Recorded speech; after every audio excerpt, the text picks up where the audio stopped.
Okay, so good afternoon, everybody. I'm John Wilson.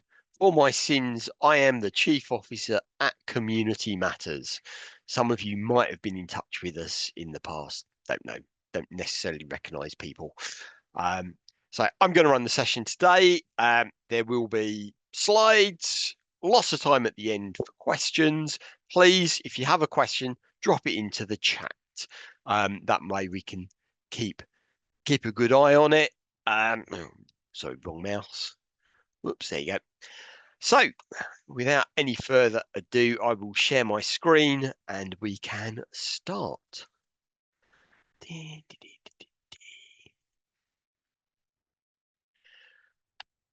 Okay, so Sarah, can you see my screen that says fundraising for forums? I can. Terrific, thank you. A few weeks ago, I was doing one of these and I was 3 slides in and nobody could see my slides and it was most embarrassing. So today we're going to talk about fundraising for forums. There are some elements that I'm not going to go into too much detail in because there is another session happening in the not too distant future. So it's a bit specific, if you like. So, come on. Here we go. So what are we going to do? We're going to look at basic fundraising. We'll look at, fundraising if you are a hosted forum. Yeah, there are some real issues around that. Some ideas about where to find information about grant funding, what the grant application cycle is. We're not going to talk very much about that. Bit of an overview about some specific funds, restricted and unrestricted funds. What does it mean? How do you have to deal with those? Bit about online fundraising, a bit of talking about maybe some business sponsorship. Then we're going to think about local authority funding in all of its various formats, be that grants, be that contracts, whatever. And finally, a bit of a think about some of the things to consider when you can do this. It might be about your legal structure, might be about some of the other issues. So, right. Where can you go? Who gives grants? So possibly your local authority or health, they're quite specific ones. Charitable funders, that will very much depend on your governance structure. Just because you're not a charity doesn't necessarily mean you can't apply, but there are some issues with that. Obviously, the option around contracts, service level agreements, that brings its own issues again. Local fundraising, how do you do it? What might that encompass? And it might be things about events. Do you run events or actually donations, which I've called tin rattling, but you get the idea. Business sponsorship is something that organizations are often not very good at, but is quite useful. And the other key one is earned income. What can you do as a forum that other people might want to buy from you? Lots of things to consider. So, if you are a hosted forum, it can be much more difficult to raise money through grants. Your host may or may not be willing to hold any other funds on your behalf because, in effect, they potentially may be responsible for that money and how you spend that. So, first thing, always, if you are hosted, talk to your host. Look at what your hosting agreement covers. Some trusts will only give funds to organisations who are registered charities in their own right. So again, that might stop you having access through that. We've already said, some won't give money if you're not a registered charity. So really check quite closely about what they will do. Every funder will tell you what their restrictions are and really pay attention to that, because that's the key thing. I say for a hosted forum, a couple of issues. Can they take the money? Will the funder allow them to hold the money on your behalf? Also, as I've already said, if they are doing that, are they responsible for the delivery? Who signs the grant agreement? Um, that's a discussion to have with them. And of course, hosted agreements, they might then want to take a slice of your grant money, um, you know, just to manage the project or to manage the finance. How does that fit? How does that fit with the funder? The funder might not be interested in that sort of arrangement. So where do you go to find out about grants? And we'll talk specifically about grants. So many local authorities subscribe to something called the iDocs database, and there are some links here to various people. Cambridgeshire, uh, Hertfordshire, lots of opportunities. Your local authority probably does as well. Go and ask them. It's usually free. You just have to sign up. Equally, it uses the same data set is something called My Funding Central, and that's free for small organisations with, I believe, an income of under 30,000. You might use something called the Charity Excellence Framework. They have a grant directory, although be careful, ensure that it gives you enough information to actually properly track back to the funder to find out what their restrictions are. And we actually, some of our newsletters carry, from Community Matters, carry grant funding information. We actually have a specific one, but you have to pay for that. If you're interested, just get in touch and talk to Heather in the office. But there are plenty of free options out there that you can use. They allow you to drill down, putting in the sorts of work you want to do, geographically where it is, sort of amounts of money you're looking for. And I think, it's a good way to start. I mean, the more information you find about what's available, the better. Oops. So here we go. Here's the Charity Excellence Framework. That one's free to register. You can sign up. It's not one that I use. I don't really know bucket loads about it. I've got to be honest. But lots of people find it quite useful. Obviously, the various stages around the application cycle. As it says, there's going to be another session from Lucy Smith in the future about writing bids. But there are a couple of things to really be aware of. Sit down and work out what you want to do. Do your research, work out how much that project would cost, and then work out why people should support you. It's the case for support is often the key piece. And my advice around this is always, having read lots of funding applications, lots of people, swallow the dictionary.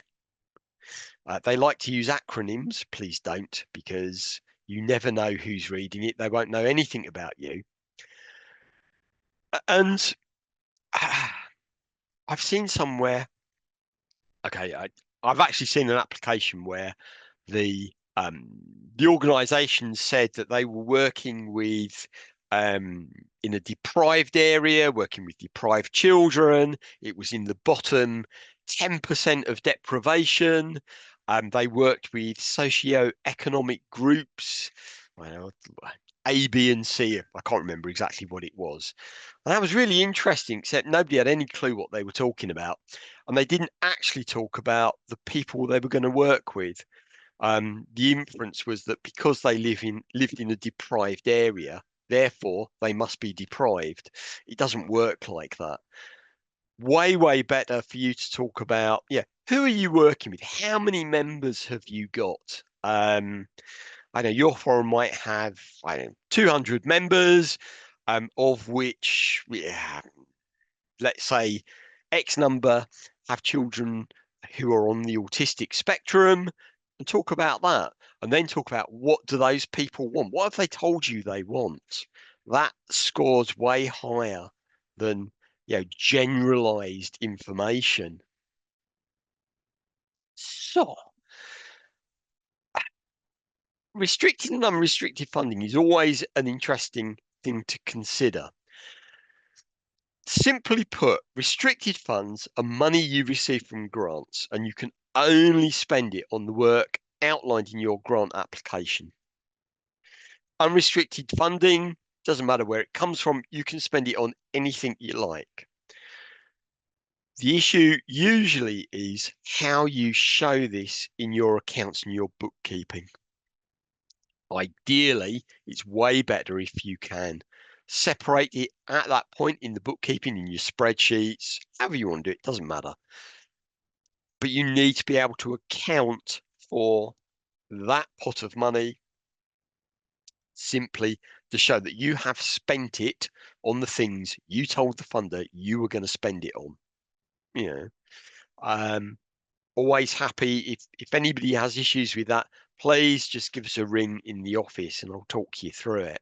Just imagine that every grant pot is a separate bucket, and you need to tell people when you take money out of that particular bucket. Okay, so we'll talk about some specific funds, because one of the things we need to really think about, if you haven't applied to funders before, funders really like to see that you've got a track record of holding grants. Yeah, that gives them confidence. And unfortunately, your DFE grant doesn't really qualify for this.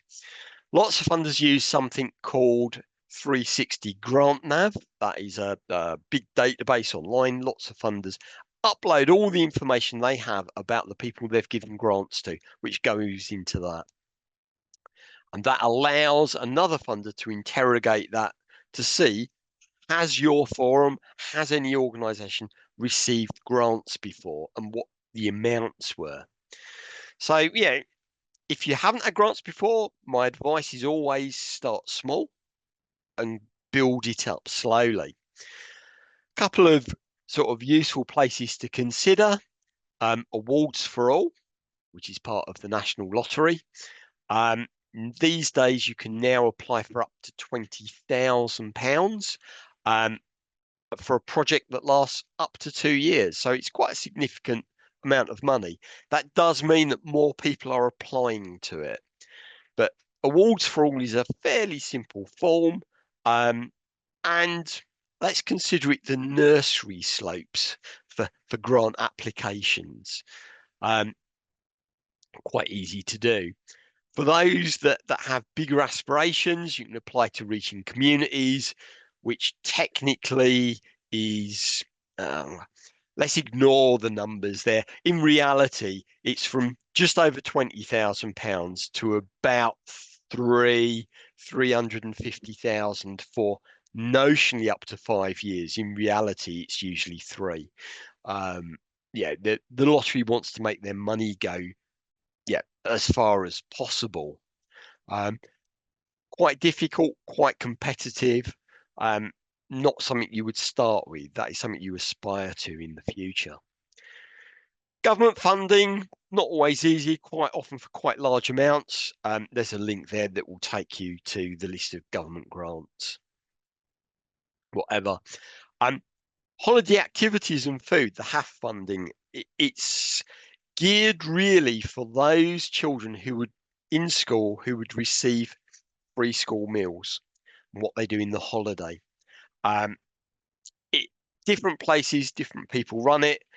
Quite often it's run by the local authority. In some cases it's run by the local community foundation. It's a good way to go, a good way to bring in money, but you do your application, you put on activities during the school holidays for children, which includes a meal. However, currently the funding is only agreed up until Christmas this year, but likelihood is that there will be more rounds moving forwards in the future. So we've talked about, here we go, awards for all, nice and easy. Yeah, 300 to 20,000. It takes about 16 weeks to get a response to your application. So if you need money in a hurry, grant applications is not the way to go. You need to have planned this. Yeah, as I say, we want to provide funding for projects that bring people together and build strong relationships in England. Yeah, but it's quite an easy application to do, and quite a lot of organisations literally have it almost every year, every 18 months. A few other places to think about. Comic relief, that's currently provided through Groundwork. It's currently closed at the minute, but that comes on once or twice a year. The Co-op is another really good place to go. That happens once a year. It's just, they've just announced who has the funding for the coming year. So that will be funding that will start probably around about late November and will run through till about October next year. So anybody who goes into a Co-op store and buys a Co-op own brand product, they donate a sum of money. Every Co-op store or small group of Co-op stores, they support 3 causes. It's not for very large amounts. The maximum you get is usually about, I know, 3,500. If it's quite a good group, might be less than that. But again, really easy. You write the application at some point in the year, usually in the spring sometime, and then they decide which causes are going to go forwards. Greg's Foundation, quite easy to apply to. They have various rounds that you can look at for that. Garfield Weston, unless you are a sizable forum, is probably not a place to go to. They restrict the funding to, I believe it's 10% of your previous year's income. So if you're existing on your DFE grant, it's a lot of work for £1,700. Yeah, there are other things. Esme Fairburn, before the sessions I was talking about this, not overly likely to get something from Esme Fairburn. They have, I believe it's less than a 5% success rate, and it's incredibly competitive. I've never applied to the Forte Charitable Foundation. I think it works for some people. Tesco grants, again, that's actually run through Groundwork. That's where you go into store and they give you one of those dinky little coloured tokens to put in the box.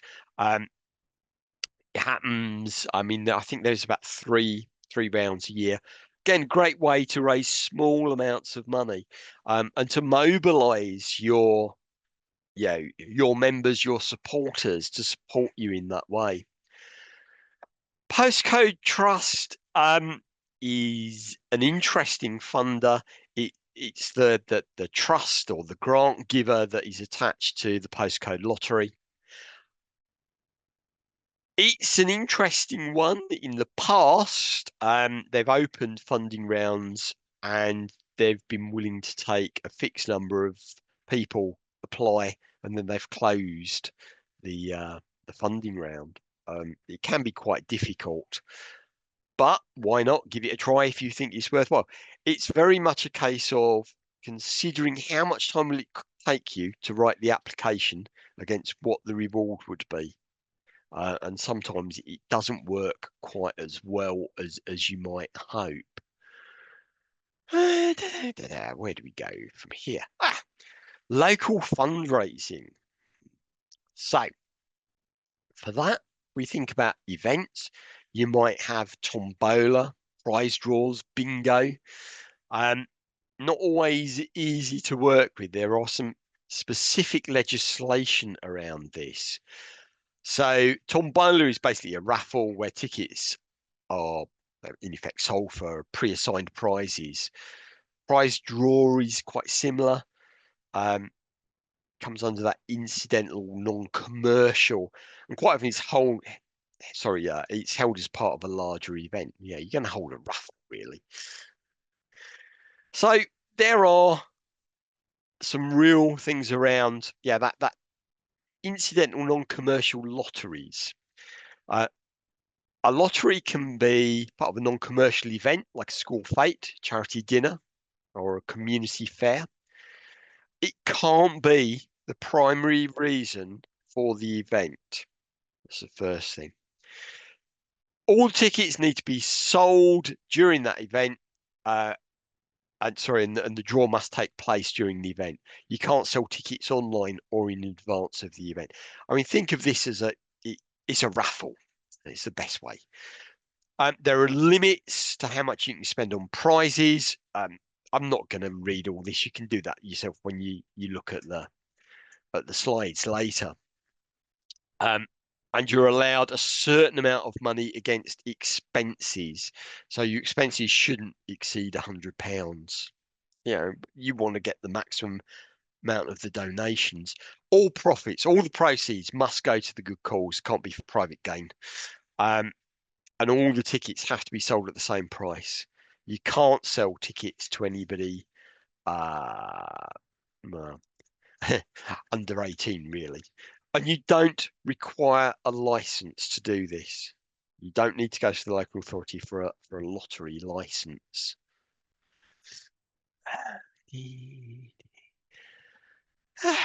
So we have equal chance versus prize gaming. So it's a bit like bingo type. Yeah.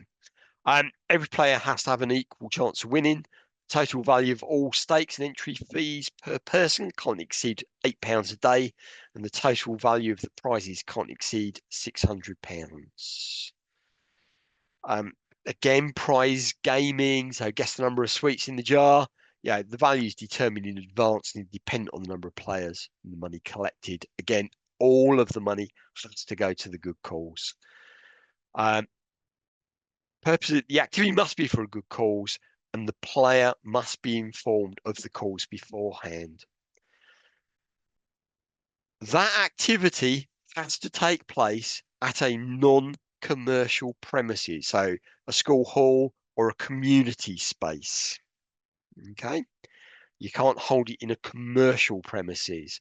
For that, you would require a license, and you can't run these things online. It must be physical and in person. My view is we don't do any of this at Community Matters. It's too much like hard work. Yeah, but yeah, maybe for you it works. Yeah, those are things to consider. So, prize competitions. We've talked about this. There has to be a sufficient element of skill or judgment to make it work. You can't just make it up out of thin air. It's complex. If you have any concerns, take additional advice about whether it needs to be licensed, because you don't want to get into trouble. Going to talk about some easier ways to raise money now. So online fundraising, excuse me. No. I'm really sorry. I'm suffering currently with significant cold. So, thank you. So, if you have a Facebook page, you can have a donation button or a fundraising button on your Facebook page if you have one of these. There are some issues with this. You need to be signed up to PayPal Giving. They've changed how they do things recently. But that's a good way to do it. It might not bring in much, but it will generate something. The next one is, I recommend every forum signs up to this, something called Easy Fundraising. There's a link there where you can sign up. You sign your organization up, and I'm going to be honest, I am unsure if you have to be a charity to do this. I didn't check. Yeah, my bad. But what happens is that you then promote this to all of your members, your supporters, and they then sign up. And every time they shop online, in most cases, the place they are buying from will make a modest donation through easy fundraising to you. So, for example, I go on holiday a couple of times a year to Turkey. I fly scheduled from Heathrow. The hotel I use, because my flight is very early in the morning, is the Hilton, which is extortionately expensive for what is really a Premier Inn. But whatever. Because I book my accommodation through booking.com, every time I go, we Community Matters earns £9. That's quite a significant amount of money. But even silly things, people who buy on eBay, eBay donates 0.5% of the sale, via easy fundraising to you. And it soon sort of grows up. And you can spend this on anything you like. It's not restricted funds. For those that have come across it, Just Giving is an online fundraising donation platform, but it has a cost to you as an organization to use that. And Donor, again, it's not something I've used before. It's a platform that uses, it's about for like text giving campaigns. Maybe that's something, you want to raise money to do something specific, and text giving is something that people might be on board with. Give it a try. So Just Giving is what their page looks like. Here we go. Easy fundraising. Easy fundraising is a vast amount of sellers. Yeah, Amazon, eBay, Argos.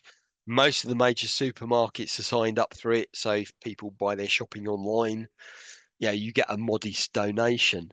For me, I think this is a great one because it costs you nothing. It costs your supporter nothing, except a little bit of time either to go to the easy fundraising site first, or to use, if they're using a computer, there's a I don't want to call it an app. It's not an app, but there's a bit they can put into their browser that says there's a donation available here. A terrific way to earn money. I have said that if people are interested, I'll quite happily arrange a webinar specifically on easy fundraising for people who are interested. Just get in touch with me, or with contact, and we'll set something up.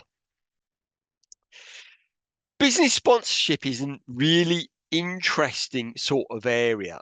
It's a place that people don't do very well with. Um, you know, but yeah, I don't know if anybody's tried business sponsorship. If you have, please drop a note in the uh, in the chat to tell us about that. But usually, although business sponsorship notionally might provide money, it's more likely to provide in-kind support and perhaps volunteers.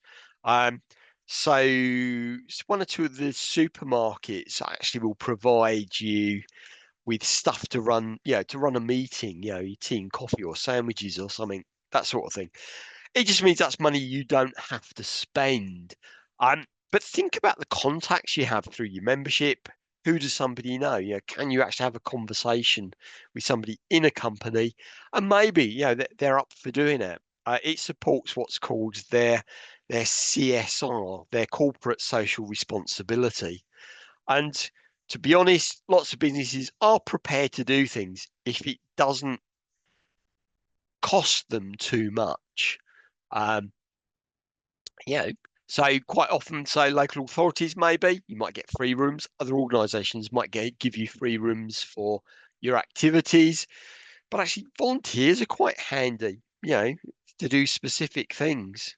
Don't sort of ignore that side of things. Yeah. Public sector funding is a real key area to consider, but it brings with it lots of issues.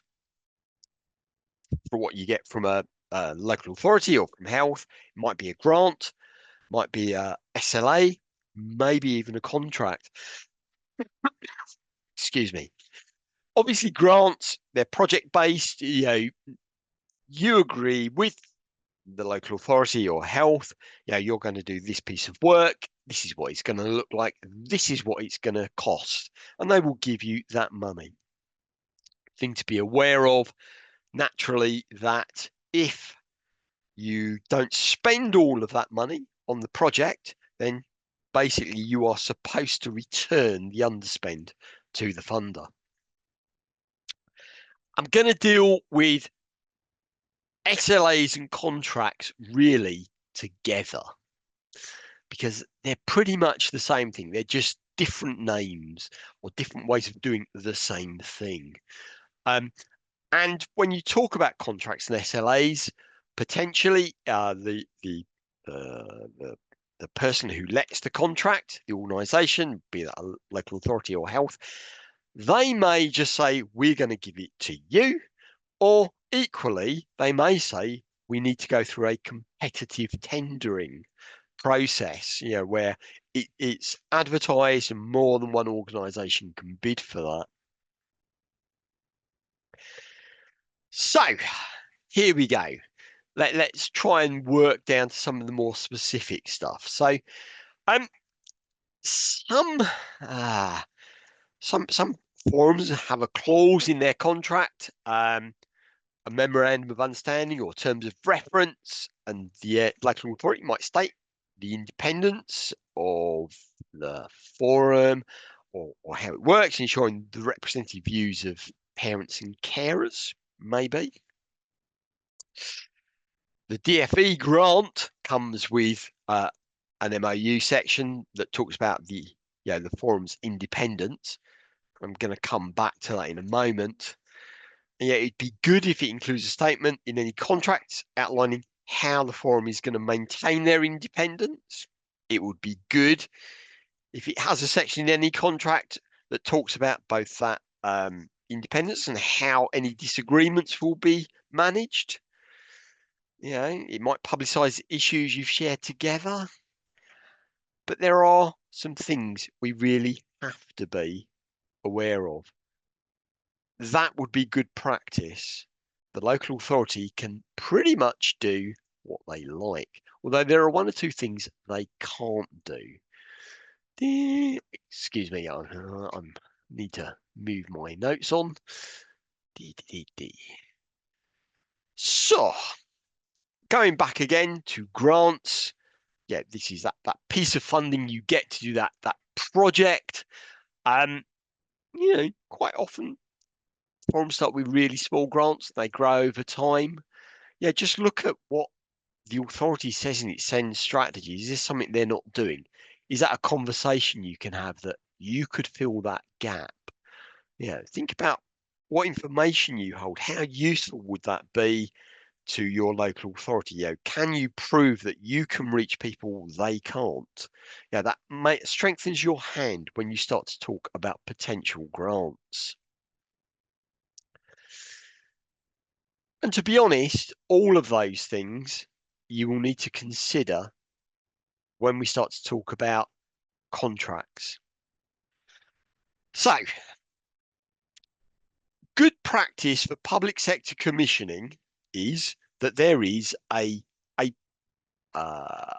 point at the beginning before the council publicises it, where they should be gathering information from the community, from interested parties, and doing that consultation to create what they call a specification for the work they want delivered.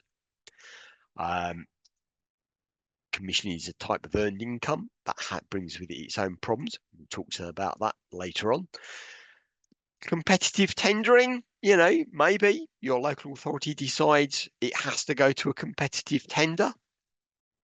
That is an issue. That means not necessarily just you applying for that. There could be other people. Do you know anybody else who might want to do that piece of work? Are they in a good enough place to apply to do that? In actual fact, if you think they are going to apply to do it, would it be better if you worked with them to deliver that? all things you can consider.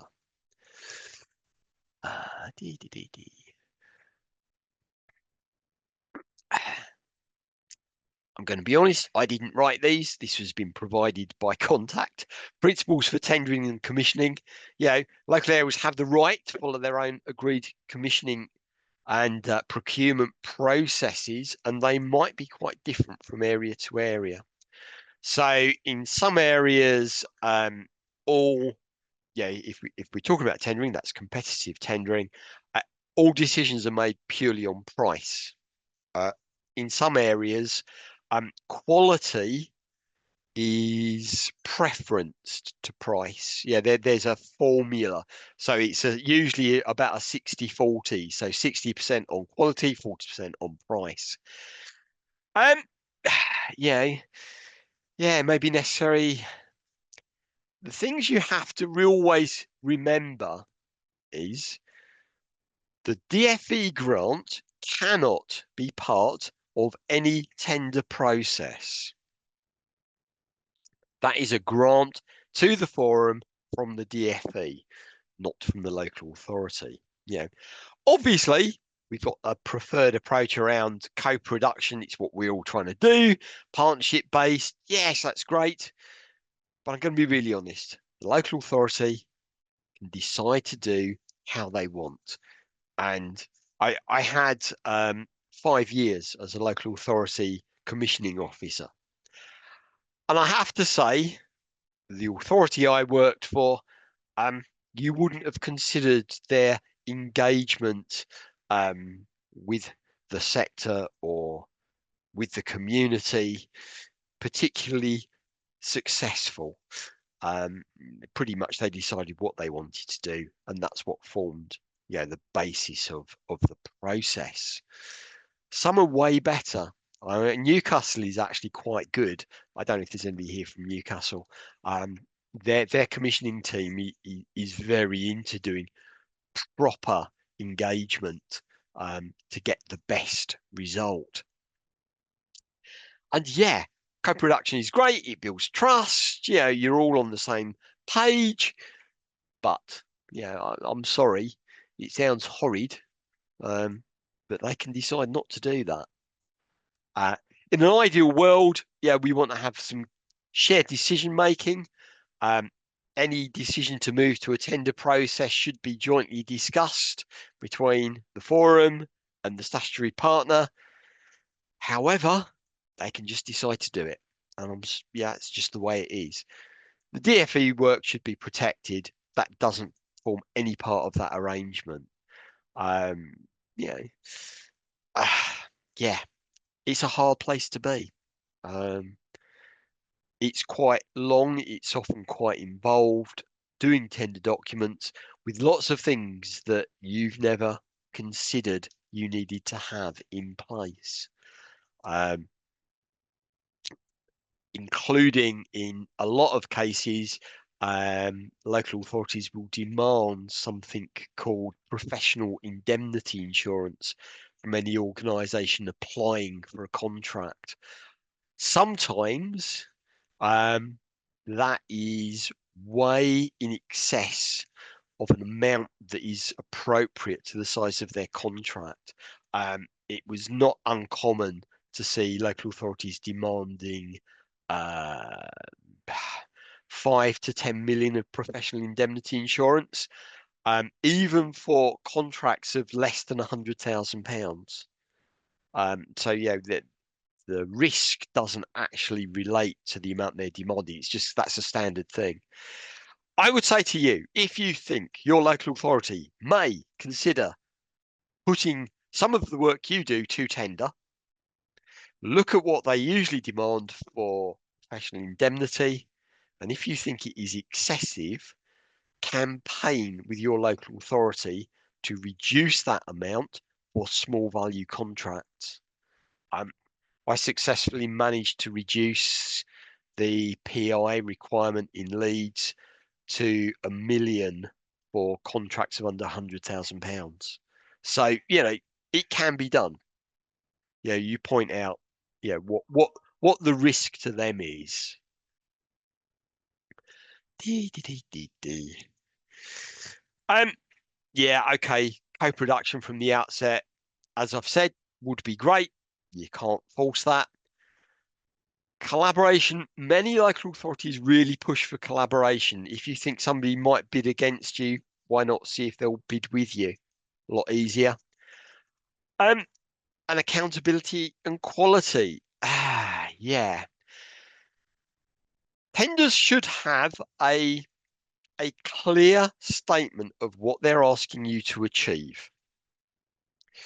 Um, you know, I'm going to say that in my experience, tenders talk about outcomes, the change they want to make, and that's really what they're asking you to deliver.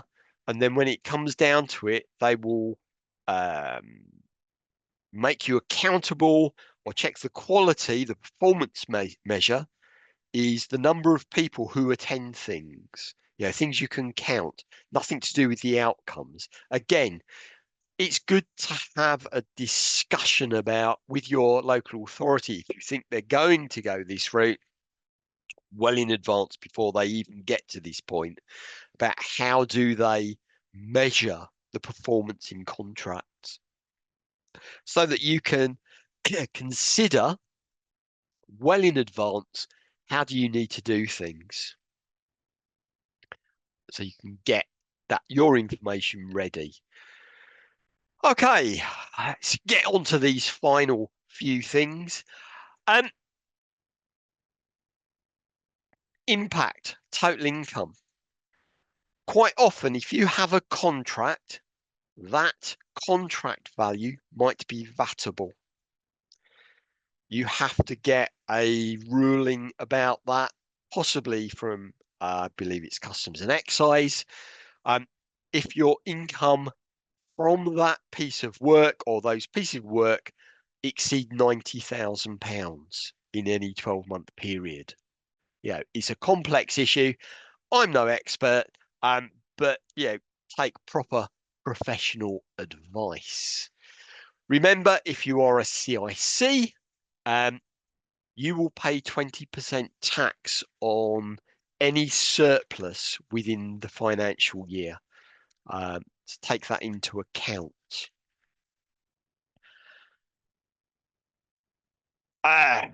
Is the work based on full cost recovery? Are you going to get what it costs you to deliver that piece of work back from the people funding it? Lots of local authorities are great believers in organisations doing more with less as funding becomes tighter. You shouldn't be subsidising the local authority unless there is a reason to do that. Do you have enough staff to do what you've been asked to do? And actually, do you have enough resource to pay the redundancy for those staff? Should that contract end? And you have to close that project or the organisation. Have you got capacity to take on that extra piece of work, that new piece of work? You might not have. And finally, do you think the contract or the piece of work may compromise your independence as a forum in any way? I'm going to be honest, we're quite fortunate. We receive no money from our local authority, which is great. That means I'm quite happy to stand up and call them out because I have no funding reliant on them thinking I'm a nice, compliant person and organisation. Something you have to consider. Does it will it compromise that whole thing? I mean, quite handy if anybody's got any other sort of top tips. Please drop them into the chat. That's handy.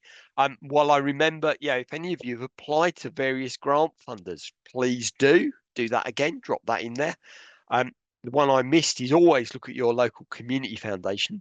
They're really helpful, and they tend to work on much smaller amounts of grant, much simpler to apply for. Okay, AI, the final sort of more or less where we're going to with this. Always check a funder's view on the use of AI. Some funders will actually penalise you for use it. It can be a useful tool to help you reframe what you want to say, but really make sure it doesn't remove your authentic voice. Funders want to hear what your organization, what you're going to do. And my experience is that in the same way as if you get a consultant to write your funding application, AI is a bit the same. It's quite obvious that you haven't written it yourself. The tone doesn't sound authentic. There's a couple of places you can go here, a couple of links you can go and check out with a bit more information about that. Finally, places you can consider to go and get help. Your local CVS or voluntary action may, if you have one in your area, may provide this sort of support and help. If they do, make use of it. It's usually free. Contact handbook. There's some information around this. Actually, our updates, quite often we have funding information. You can always give us a ring for a chat about this, and actually make use of your regional advisor. That's what they're there for, amongst other things.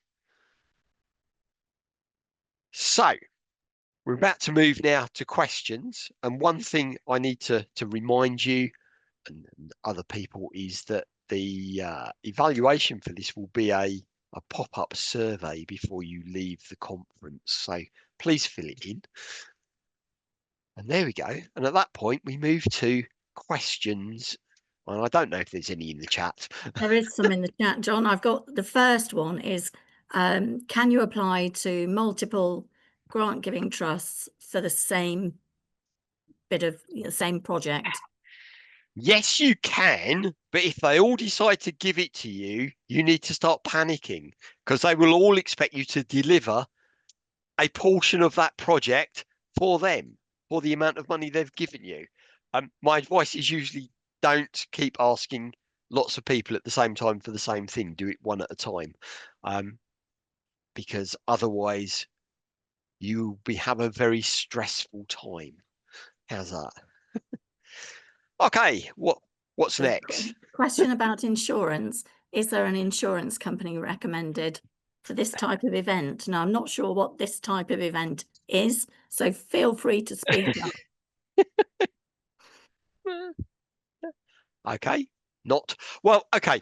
Sorry, if you're it was me, John. I was trying to find unmuting. I think you were talking about the requirement, for professional indemnity insurance, and you were talking about you've been able to negotiate it down. Okay. It was is there like a reputable company, or who is it that you've previously used? If you're able to share that. Okay. Just 1 second, please. I'm sorry about that. Okay. Professional indemnity, the smart money is to arrange it if you need professional indemnity at the point you do your normal insurance. Whether your normal insurance is with, they will quote you for PI insurance. It's usually cheaper to have it as part of a package. Okay. To be really honest, PI is only really an issue when you start to have contracts. Day to day, no. It depends. Do you give sort of advice? Is somebody going to sue you? What is your governance structure? There's all sorts of questions around that. But contracts regularly demand a minimum level of PI. And that's why I say, look at what your local authority says, look at what the value they ask you for is, and then see, is that appropriate? I'm going to say that for I don't know, let's say a £50,000 contract, 5 or 10 million of professional indemnity is incredibly too risk averse. You'd have to kill half a dozen people to use that. So especially if it's before we've moved to that point of contracts and starting, lobby your local authority to reduce the PI requirement for low value contracts. because if there's nothing on the table at that point, it's much easier to have that discussion, isn't it? But yeah, I wouldn't necessarily recommend anybody specific. I think they're all much of a muchness, but it's usually much cheaper to arrange it with your normal your usual public liability and employee liability insurance. Hope that helps, Laura. Okay, next. Sarah, what's the next question? There isn't a next question, but there is some feedback from Ellen, who said that their local Rotary and Lions clubs will sometimes fund small things. So they've got them all over the country. Yeah. So well worth an approach. Thank you, Ellen. Yeah, I mean, all those sorts of organisations, go talk to them. It's difficult because different areas, they're all really different. I mean, in Kirklees, for example, they actually have a funder called the Small Change something or other, and they give out tiny little grants, a couple of £100 here and there. And to do it, you physically have to go along and pitch this is what we want to do with it. And it's a great way, to do that and actually to find other people who want to support what you do. Say local authority doesn't usually know much about money other than what they're going to give out. Your community foundation, always a massively good starting point. Most areas have one that covers them. Sometimes it's a county-wide one. Sometimes it's more geographically specific. So would you believe West Yorkshire has 5? We have one for each of the 5 districts. Yeah, one in each district. Whereas South Yorkshire only has one. But always a good place to go. And they really hold down small amounts of money for you, which is, the application is usually way simpler. And what they expect you to do for that is a lot less, which is, again, really important. It is a numbers game. When you do a funding application, one, which is what I love. The lottery always says it's a lottery. You might not get it, not because there's anything bad about what you want to do, but just because they don't have enough money. The grant giving panel I sit on regularly the point, we have £10,000 to give away a year. We regularly every round have applications for more than we can give away. So, it's, you get to the point where you go, it's not our turn. But small applications to start with, if you haven't done them before, is absolutely the way to start. And then, gradually, as you get more confidence, you apply for bigger amounts of money. It also does that thing about building up your track record of applying and managing grants, because nearly every funder wants to know,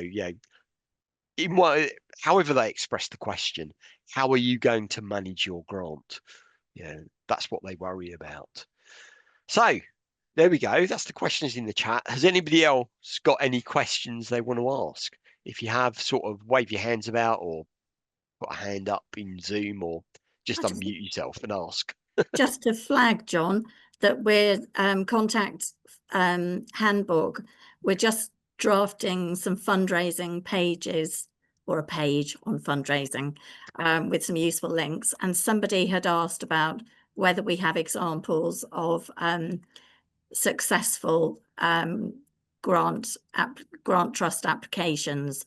So if anyone's got any, please send them in. Feel free to anonymize them so that we can share with other forums to see how, and tell us how much you were successful in getting, and what you've used it for. That would be great.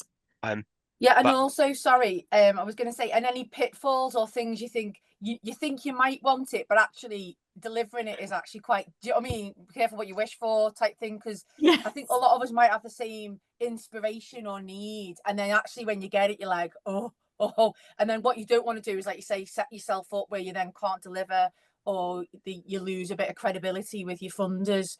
So if there's any, because I'm come from Lancashire, and we're relatively new and restarting, and it's a good opportunity to start fresh, but looking at really good best practice. So we don't want to necessarily fall into heffalump traps that other people have been there, done that type thing. So yeah, as good and bad helps, doesn't it? Okay. I will give you some ultra quick tips. One, when you do a funding application, check that your budget adds up. It is amazing the number of times of people who send a budget in and it doesn't add up. It does on the form, but when you run the numbers, it's out. That's always a big problem. Also, if you're applying to do some activity, let's say you want to do 20 sessions with parent carers, whatever, price it so that somebody can see what each session costs.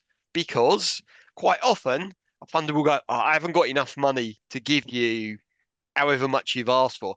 But you know what? I could fund 5 sessions. What could you do if I gave you the money for 5 sessions? And you usually turn around and say, absolutely, I'll take 5. Yeah, that's better than nothing. Every funder will ask you how you will monitor your activity. How will you prove that you have achieved the outcomes you said you would achieve? Think about that incredibly carefully.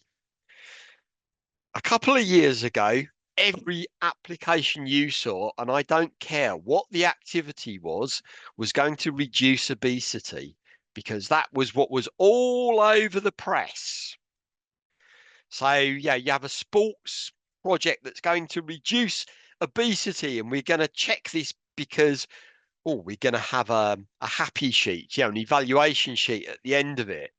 So a couple of things. So the sheet doesn't actually let you capture the data that you need.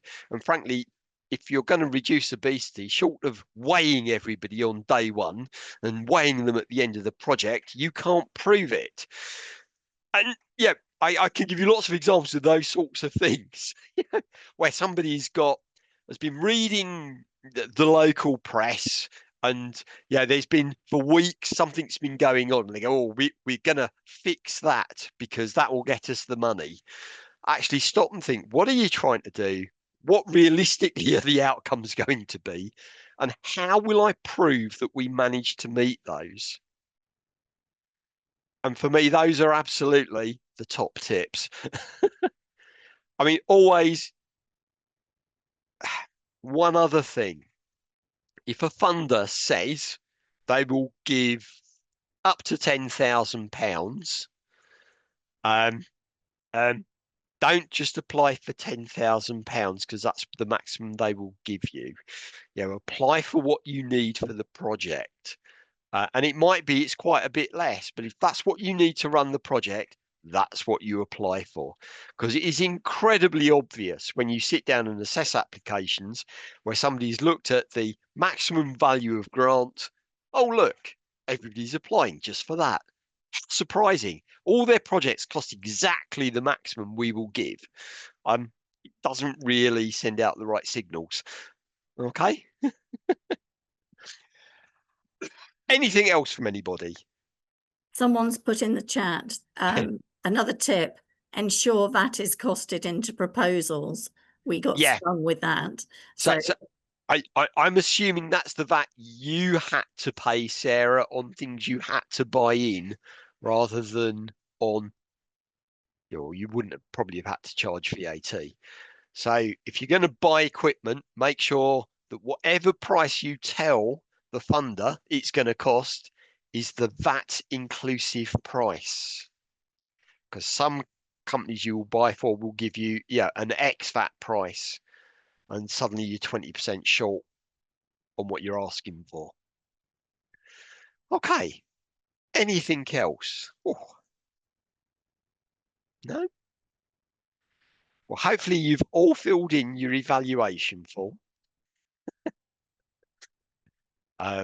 which will be very helpful to contact. Yeah, I think we've had a good lot of people fill that in, so thank you very much.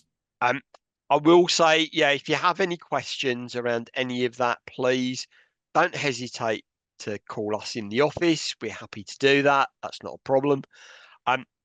I will get Sarah to find out if people would be interested in a workshop with easy fundraising. If people are, I can arrange that. I just think it's a brilliant way to raise, you're not going to run your forum on the back of it, but it's a great way to raise money without actually having to do very much.